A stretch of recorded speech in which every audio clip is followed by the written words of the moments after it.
Hey guys, it's Mathel here once again with a follow-up video for the strength stacking, jug, accuracy stacking, I don't know, whatever you want to call it, trauma stacking Boneshatter jug. And it ended up going pretty damn well.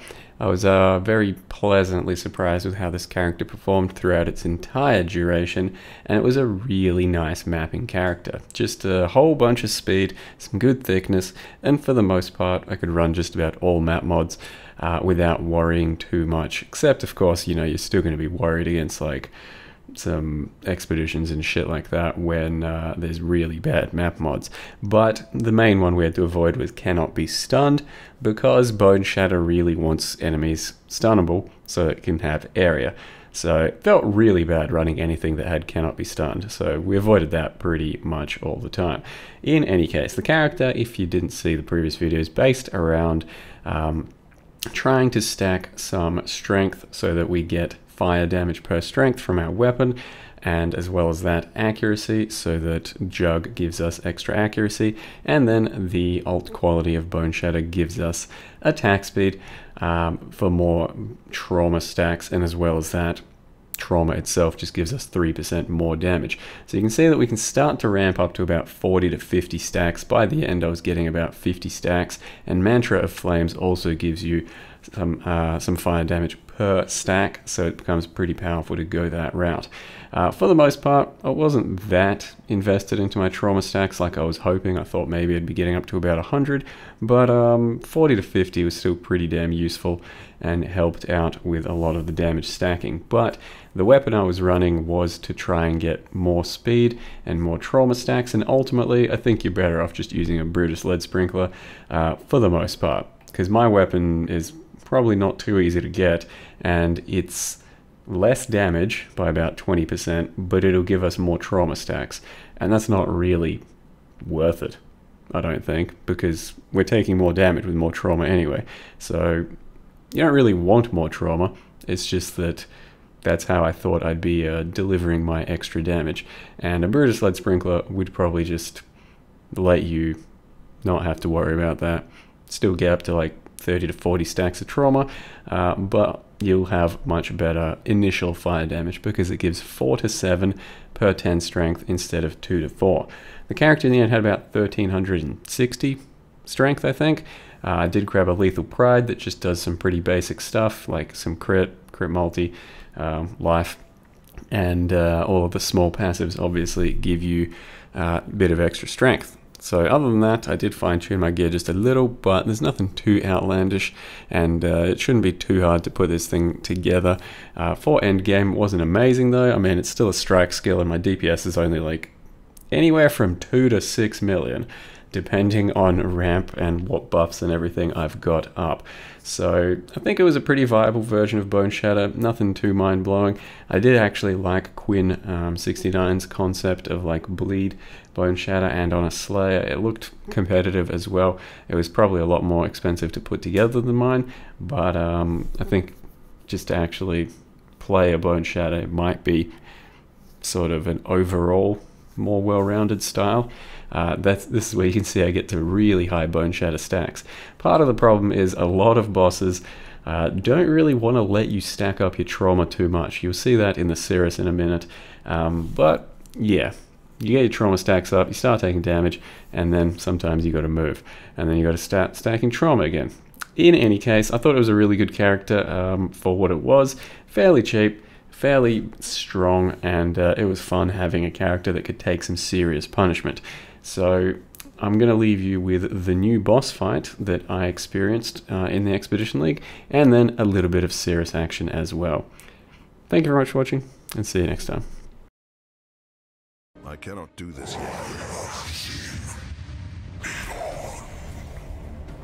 Okay. Did he take damage?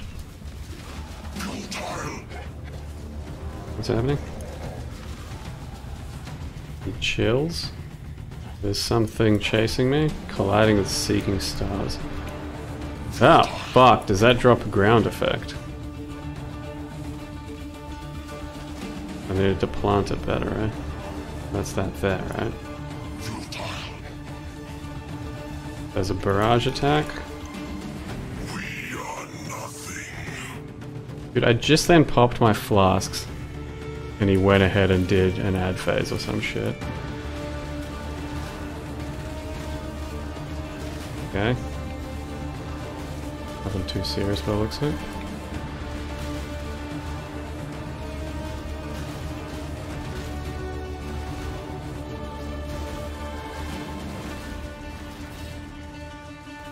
The ground degen went away, so it's on a timer, not just perma.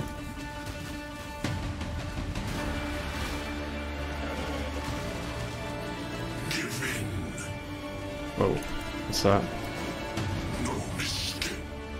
You have lowered maximum cold res. Oh shit, he's doing a fucking circle beam.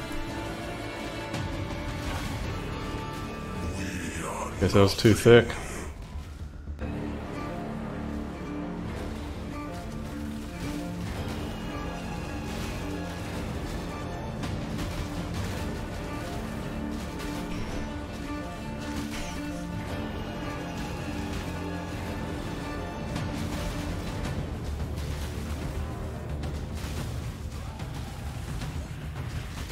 I agree with Mathful. Mr. Allen thanks for 2 and 3 sub. Yay indeed, dude. Oh god. And I got hit by it. And it's fine, because I'm thick. It's just a piety laser thing.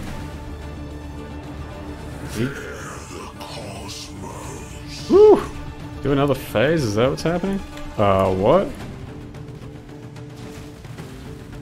Did I just do the entire fucking screen, or am I... No, I think I was just in a bad spot.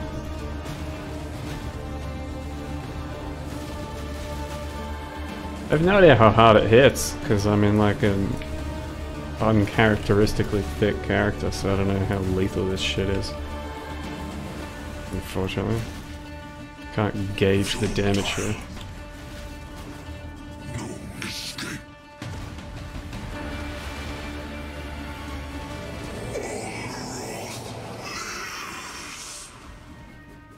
Failed.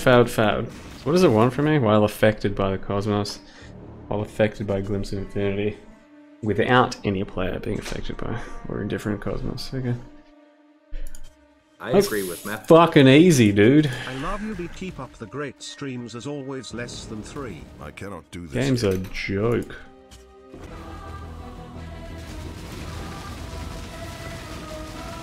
Go ahead. Dude. Right as I got fucking established and started actually giving him the D. I agree with Mathful. I agree with Matthew as well.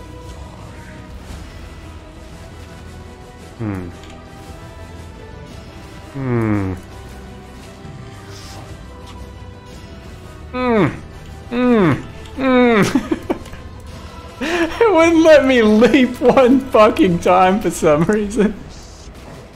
I just fucking face tanked every one of those. That was skill right there. Dude, where is he? Oh shit.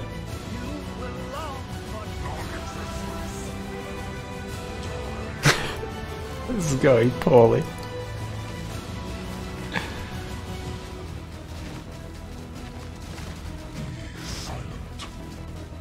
Oh, now you're gonna let me leap.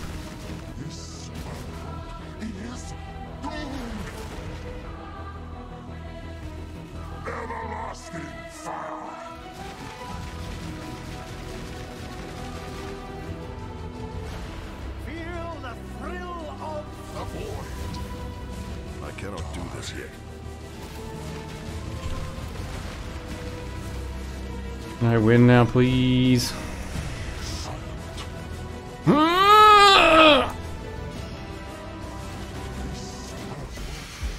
Wasn't even close. I found something. I was just fucking making you sweat, chat. I had that under full control. I'm sorry. Cirrus, this was a